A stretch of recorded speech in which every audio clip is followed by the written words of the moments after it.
Okay. So guys, to kakababa lang ulit natin ng bus, no? Actually first time nating magpunta rito nung nakaano. Hindi, nung nagpunta tayo rito nung nakaraan. Unang dating natin, gawa nga ng kumuha tayo nung ano, yung mga dokumento natin para dito sa ano, sa BC, no? So ngayon, ano tayo? Pupunta ulit tayo doon para naman sa ano? Para naman sa lisensya, no? Okay, sino yun, no? Yung ano, yung ayun, no?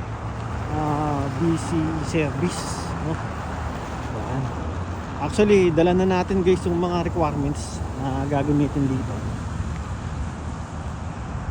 Natin guys yung ano, yung lisensya natin sa Saudi, yung international license natin, yung passport natin. So, yun lang naman yung requirements dito. Actually guys, bawal mag-video sa loob, no? So, babalikan ko na lang kayo kung ano maging resulta mamaya.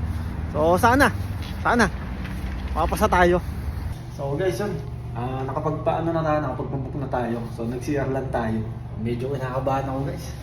Actually maraming tao, no? So siguro abutin ng oras to, no? So balikan ko kayo ulit guys, ha. Guys, nakapasa tayo guys, nakapasa tayo. Grabe. So medyo mahirap yung exam kasi ano eh, hindi siya ano eh, hindi siya guys sa Saudi, no?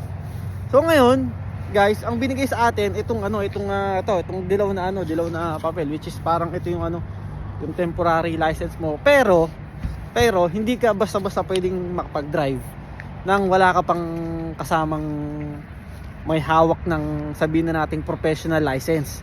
Kasi to, parang temporary lang to eh. So meron pa tayong gagawing ano, road test.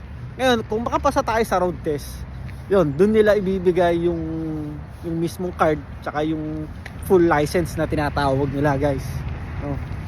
So grabe. Alam nyo na yung pakiramdam nung nasa loob ako ng ano, ng computer. Actually gusto ko mag-video kaso nga lang nakakaano naman, nakakatakot, baka mamaya biglang mamatay yung ano, yung computer, no? Tapos yun, after nito mag-road test na tayo. Tapos yun, sana makapasa. So guys, yun lang, ingat kayo, God bless sa lahat.